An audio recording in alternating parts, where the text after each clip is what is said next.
il y a une tendance pas seulement française, internationale et j'allais dire transcourant, car elle traverse aussi, hélas, des forces de gauche et pas seulement des forces de droite, à relativiser cette question du droit fondamental des citoyens, qui est pour moi le droit de savoir, et qui est un droit plus important que le droit de vote. C'est un droit essentiel qui est d'avoir l'accès à une information pluraliste, à une information diverse, à une information rigoureuse, à une information libre et indépendante, car si je n'ai pas cet accès, je peux voter certes, mais je vote comme un aveugle, et je peux voter pour mon pire ennemi ou pour mon pire malheur. C'est une tentation aujourd'hui de tous les pouvoirs en difficulté, où qu'ils soient, et d'où qu'ils viennent, avant même de s'en prendre aux opposants, de s'en prendre à cela. Soit en essayant d'avoir une presse aux ordres, par des moyens politiques ou des moyens économiques ou des moyens idéologiques, soit en s'en prenant à la presse indépendante. Je dis ça parce qu'il faut tenir tous les bouts.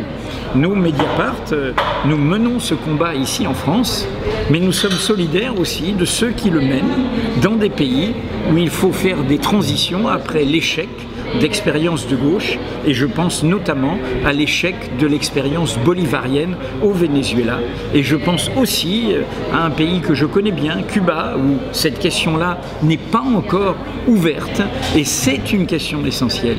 Ce droit de la presse, on ne peut pas défendre l'émancipation, on ne peut pas défendre l'égalité sans défendre ce droit de savoir, qui n'est pas un privilège des journalistes, qui est un droit des citoyens. Après, la critique des médias, la critique du journalisme, elle est non seulement souhaitable, mais nécessaire. Mais il faut d'abord avoir cet acquis-là.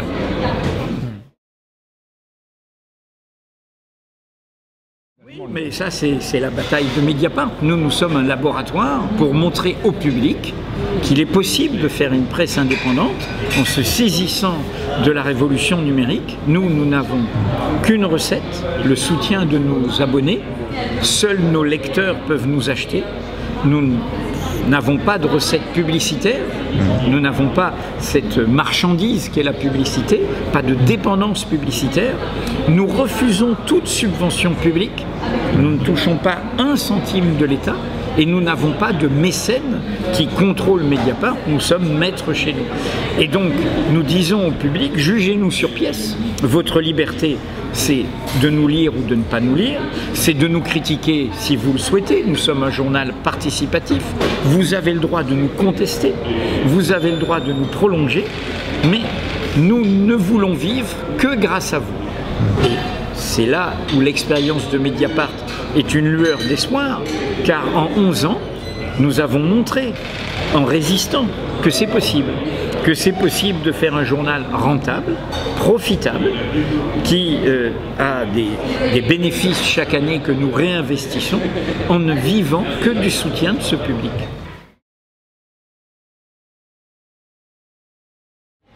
Nous défendons des principes.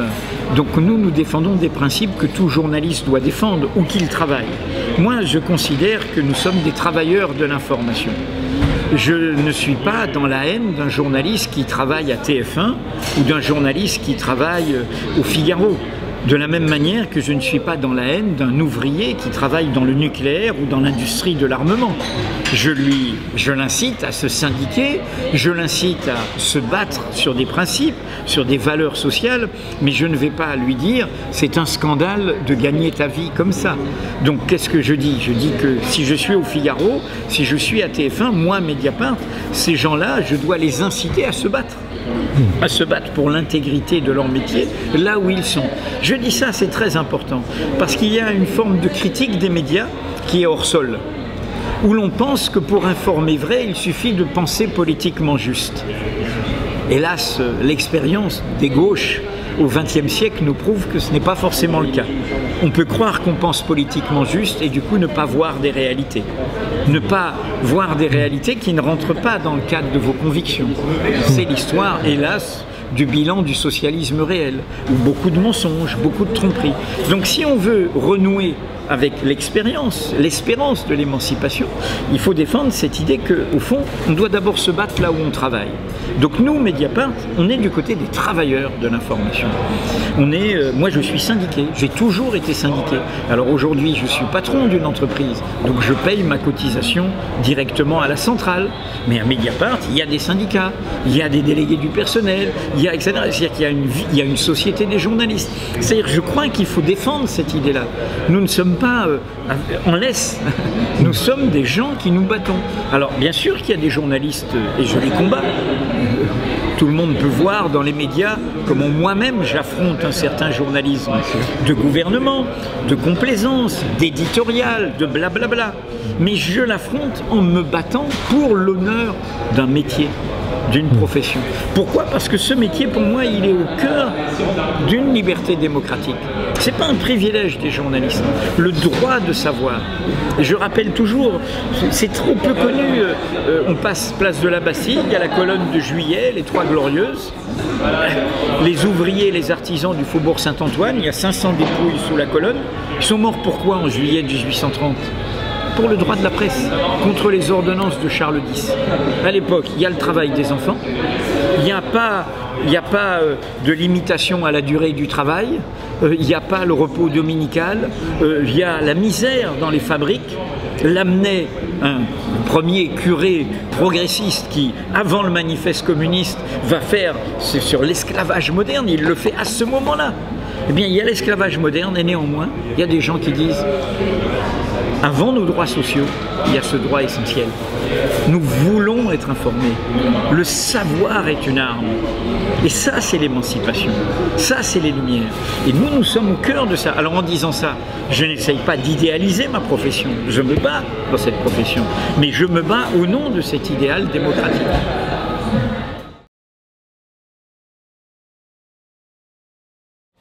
Ce qui s'est passé avec le mouvement des Gilets jaunes montre qu'évidemment il y a une colère contre les médias dominants. Alors pourquoi il y a une colère? Parce que, et on l'a bien vu par exemple sur la question des violences policières, on a eu des médias dominants qui regardaient d'en haut ce mouvement, qui n'allaient pas le voir, qui l'ont diabolisé tout de suite. Non seulement ils sont dangereux, mais ils sont racistes, antisémites, voilà, et violents, et donc on les juge d'en haut. Et en les jugeant d'en haut, on ne regarde pas ce qu'on leur faisait. C'est par les réseaux sociaux, et Mediapart l'a mis en scène avec David Dufresne, qui est venu la question des violences policières, et de leur excès et de leur abus. Donc, il y a un peuple qui se révolte, qui lit le quotidien régional, qui regarde les chaînes d'infos, c'est pas forcément Mediapart, c'est pas forcément Le Monde ou Libération ou Le Figaro qui le lit, et qui dit mais comment on ne rend pas compte de nous? Donc ils sont en colère. D'où, hélas, des excès qui ont lieu, y compris contre des journalistes. Mais derrière cette colère, il y a quelque chose de plus profond. Dans leur course à l'audience, les médias dominants, en fait, épousent ce qui est le danger aujourd'hui grâce aux réseaux sociaux. De penser que mon opinion est la vérité. Et non. Et quand on est du côté de la raison, on sait que ce n'est pas le cas. Il ne suffit pas d'avoir une opinion pour dire vrai. Le débat d'opinion n'a de sens que s'il est autour de vérités de fait qui concernent le présent et qui concernent le passé. Si c'est seulement mon opinion contre la tienne, ben c'est facilement mon préjugé contre le tien, mon origine contre la tienne, ma croyance contre la tienne, mon identité contre la tienne, la guerre de tous contre tous. D'où le fait que je parle du droit de savoir, qui est autre chose que la liberté de dire. Et donc, la colère, c'est quoi? C'est qu'il y a un journalisme qui, au lieu d'aller sur le terrain, au lieu de faire son travail, de comprendre le réel, de le connaître, d'en rendre compte, est un journaliste de blablabla, de talk-show, d'opinion, qui se croit plus respectable que l'anonymat des réseaux sociaux, mais qui fait des choses du même genre. Il donne son opinion. Ce n'est pas notre métier. J'ai eu des opinions, j'ai des convictions, comme tout le monde, mais mon métier n'est pas celui-là.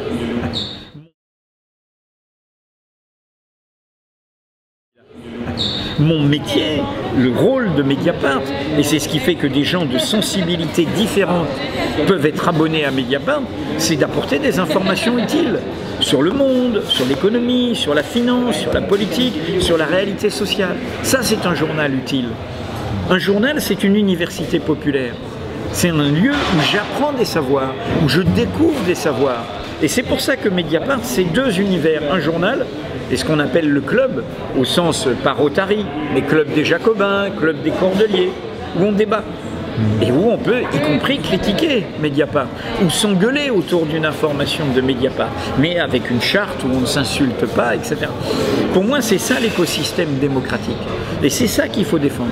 Et il y a, hélas, dans notre monde actuel, trop de gens, y compris dans le monde politique, de toute tendance, qui, au fond, au lieu de défendre cela, au lieu de défendre cet idéal d'une presse libre et indépendante, n'aiment la presse que quand elle les soutient. Et ça, non, c'est pas notre rôle.